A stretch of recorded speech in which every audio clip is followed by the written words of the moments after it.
कहते हैं कि first motorcycle is like your first love. पहले प्यार की तरह होती है। इसके साथ आपका बहुत अच्छा कनेक्शन रहता है, बहुत अच्छा बॉन्ड रहता है, बहुत सारे इमोशंस जुड़े होते हैं इस मोटरसाइकिल के साथ। ये मेरी पहली मोटरसाइकिल है जिसको मैंने 2022 में परचेज किया था। अब तक ऑलमोस्ट 2 साल होने को है। मैंने इस मोटरसाइकिल को ऑलमोस्ट 21,000 किलोमीटर से ज़्यादा राइड कर लिया है। इस मोटरसाइकिल पर मैंने बहुत सारे माइल्स कवर किए हैं। इसको मैंने हज़ारों किलोमीटर्स की लंबी राइड्स में भी राइड किया है, जहाँ पे मोटरसाइकिल ऑलमोस्ट एक दिन में 650 किलोमीटर चली हो। और इसको मैं डेली कम्यूट के लिए भी रोज़ यूज़ करता हूँ, जहाँ पे मोटरसाइकिल हर दिन 20-25 किलोमीटर से में 5 दिन चलती है। तो ऑलमोस्ट इतने सारे माइल्स कवर करने के बाद मैंने सोचा कि आपके साथ एक लॉन्ग टर्म रिव्यू शेयर किया जाए कि लॉन्ग टर्म के लिए ये बाइक कैसी है, कैसा परफॉर्म करती है, क्या फ़ायदे हैं, कौन सी चीज़ें मुझे अच्छी लगी हैं इस मोटरसाइकिल में और कौन सी चीज़ें जो मुझे लगता है कि इम्प्रूव हो सकती थी, वो सारी आपके साथ डिस्कस करेंगे। Hello everyone, welcome back to my YouTube channel. I hope कि आप सब बहुत अच्छे से होंगे। जो आज का वीडियो जो है वो इस मोटरसाइकिल के लॉन्ग टर्म रिव्यू के बारे में रहेगा। यानी लॉन्ग टर्म इतना राइड करने के बाद, अगर मोटरसाइकिल को 1.5 साल ऑलमोस्ट 2 साल राइड करने के बाद इस मेरा क्या एक्सपीरियंस है, मैं इसको कैसा रिव्यू दूंगा उसके बारे में। तो चलिए फिर वीडियो को शुरू करते हैं मोटरसाइकिल के रिव्यू को। सबसे पहले अगर बात करें, सबसे पहला नाम आता है कंफर्ट का, कि मोटरसाइकिल कितनी कंफर्टेबल है। और बात कंफर्ट की करें तो 2 चीज़ें सबसे ज़्यादा इंपॉर्टेंट होती हैं, एक मोटरसाइकिल की सीट और हैंडल बार। दोनों के बारे में बात करेंगे। सबसे पहले सीट के बारे में बात करते हैं। इस मोटरसाइकिल की जो सीट है वो फर्म है, लेकिन इतनी फर्म भी नहीं है कि आप इसमें इतने सिंक इन हो जाओ। अगर आप इस मोटरसाइकिल को 200-250 किलोमीटर कंटिन्यूसली राइड करते हैं, जो कि मैंने किया है, तो आपको बिल्कुल भी वो थकान या फिर वो लोअर बैक में जो पेन फील होता है वो नहीं होता है। एज़ कम्पेयर टू मैंने दूसरी मोटरसाइकिल को भी राइड किया है, जैसे मीटियोर के लिए कहते हैं कि बहुत ही कंफर्टेबल रहती है हाईवेज़ पे, लेकिन मेरा जो पर्सनल एक्सपीरियंस है उसके बेसिस पे इस मोटरसाइकिल की सीट ज़्यादा बेटर लगी मुझे मीटियोर के कंपैरिजन में। और अगर बात करें पिलियन राइडर की भी, इसका पिलियन सीट भी मीटियोर की सीट से बेटर है।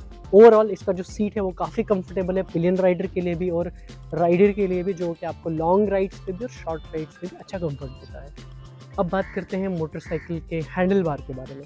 हिमालयन के मुकाबले में इसका जो हैंडल बार है थोड़ा सा लोअर एडजस्ट किया था रॉयल एनफील्ड ने, और इसकी जो पोजीशन है थोड़ा राइडर के पास में रहती है, जो कि शॉर्ट राइड्स हो, लॉन्ग राइड्स हो, उससे थोड़ा सा ज़्यादा कंफर्ट आपको देता है। राइड हैंडल बार आपके पास रहता है और थोड़ा सा लोअर पोजीशन पे है, तो आप इजीली एक कंफर्टेबल राइडिंग पोजीशन मेंटेन कर सकते हो।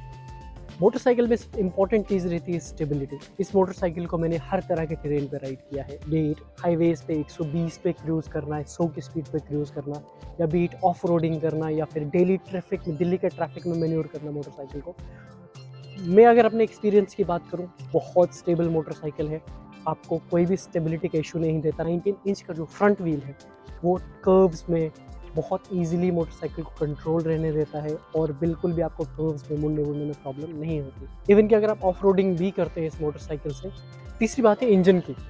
इंजन काफ़ी पावरफुल है, सेम एज हिमालयन 411 सीसी का इंजन आता है, जो कि काफ़ी पावरफुल फील होता है। चाहे आप हाईवेज पे 90-100 की स्पीड पे क्रूज़ करें या फिर आप ऑफ रोडिंग करें इस मोटरसाइकिल पे, कितना भी ख़राब रास्ता हो, आपको इंजन की जो पावर कभी कम फील नहीं होती। और बहुत एफर्टलेसली ये मोटरसाइकिल हाईवेज पे 80-90 की स्पीड तक पहुँच जाती है। और जहाँ तक बात है कि ओवरटेकिंग की, बहुत ईजिली इसका पिकअप बहुत अच्छा है, जिसके तो आप बहुत ईजिली ओवरटेक भी कर सकते हैं। बात करें मोटरसाइकिल की सेफ्टी की, तो सेफ्टी में सबसे इंपॉर्टेंट चीज़ रहती है ब्रेक्स और उसके बाद प्रोटेक्शन। बात करें ब्रेक्स की, ब्रेक्स बहुत अच्छी है। इवन अगर आप हाईवेज़ पे काफ़ी स्पीड में जा रहे हो और आपको अचानक से ब्रेक पुश करनी पड़े, मोटरसाइकिल बहुत ही स्टेबल तरीके से रुक जाती है, कोई आपको प्रॉब्लम नहीं होती, क्योंकि ड्यूल चैनल ABS है, तो बिल्कुल स्किड करने का कोई डर नहीं रहता। इसका प्रोटेक्शन की बात करें, मोटरसाइकिल में मोस्ट जो है मेटल का यूज़ किया गया है, क्योंकि मैं काफ़ी बार क्रैश कर चुका हूँ इस मोटरसाइकिल को लेके, 2-3 बार मेरा भी क्रैश हुआ है, लेकिन ज़्यादातर नुकसान फेस नहीं किया है मैंने, क्योंकि मोस्ट जो पार्ट्स हैं मोटरसाइकिल के उसका मेटल यूज़ किया गया है, जो कि काफ़ी अच्छी प्रोटेक्शन देता है आपको। मोटरसाइकिल अगर आप एक लंबे टाइम के लिए यूज़ करते हैं तो फ्यूल इकोनॉमी बहुत इंपॉर्टेंट चीज़ होती है। अगर फ्यूल इकोनॉमी की बात करें, मैंने जो इसको इतने टाइम में राइड किया है, जो मुझे ओवरऑल माइलेज इस मोटरसाइकिल ने दी है, इसका माइलेज की वीडियो भी मैंने बनाया था। सिटी में अराउंड 32 और हाईवेज़ पे अराउंड 35 का माइलेज इसने मुझे दिया है, जो कि आई थिंक बाकी काफ़ी सारी मोटरसाइकिल से बेटर है। ये बहुत अच्छी फ्यूल इकोनॉमी देती है मोटरसाइकिल इतने पावरफुल इंजन के साथ, जो कि काफ़ी इंप्रेसिव है। ये थी सारी अच्छी चीज़ें। अब कुछ डिफ़िकल्टीज़ जो मैंने फेस की इस मोटरसाइकिल के साथ, मैंने सोचा वो भी आप लोगों के साथ डिस्कस कर लें। तो सबसे पहले डिफ़िकल्टीज़ की बात करें, कुछ ज़्यादा बड़ी चीज़ें नहीं है लेकिन कुछ इंपॉर्टेंट चीज़ें हैं जो कि कवर करनी ज़रूरी है। तो सबसे पहली जो चीज़ है वो है मोटरसाइकिल का गियर। जो मोटरसाइकिल का गियर बॉक्स है वो थोड़ा-सा क्रूड है, ख़ासकर अगर आप पहले से दूसरे गियर में स्विच करते हैं तो एक आवाज़ आती है और काफ़ी सारा फ़ोर्स आपको लगाना पड़ता है और एक आवाज़ फ़ील होती है, जो कि मैं कहूँगा गियर शिफ्टिंग ईज़ी नहीं है। तो रॉयल एनफील्ड को शायद इसमें थोड़ा-सा ध्यान देना चाहिए आने वाली मोटरसाइकिल। आई होप कि हिमालयन 450 में ये प्रॉब्लम ना हो और gear box easy gear shifting इसमें अवेलेबल हो।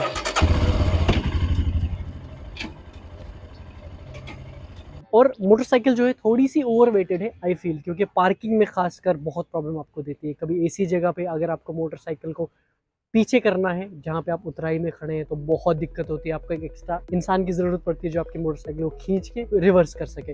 तो थोड़ा-सा स्क्रैम्बलर के नज़रिए से अगर देखे जाए तो मोटरसाइकिल थोड़ी-सी वेटेड है। रॉयल एनफील्ड को थोड़ा-सा इम्प्रूव करना चाहिए था। और एक इम्पॉर्टेंट चीज़ जो मैंने फेस करी मोटरसाइकिल के साथ वो है एसेसरीज़ परचेज़ करना, क्योंकि मार्केट में इस मोटरसाइकिल के एसेसरीज़ बहुत कम अवेलेबल है। अगर आप रॉयल एनफील्ड से भी परचेज़ करने जाओगे तो आपको सारी एसेसरीज़ नहीं मिलती हैं, क्योंकि मोस्ट ऑफ द चीज़ें जो हैं हिमालयन की अवेलेबल है, कुछ फिट हो जाती हैं, कुछ नहीं होती। तो ये मैंने एक छोटा-सा प्रॉब्लम फेस किया है कि इसकी एसेसरीज़ मार्केट में काफ़ी कम अवेलेबल है। ये था मेरा लॉन्ग टर्म रिव्यू इस मोटरसाइकिल को लेके। वीडियो आपको कैसी लगी कमेंट्स में मुझे ज़रूर बताइएगा। वीडियो को लाइक कीजिए और अपने दोस्तों के साथ शेयर कीजिए और अगर आप चैनल पे नए हैं तो चैनल को सब्सक्राइब कीजिए। Thank you so much for watching.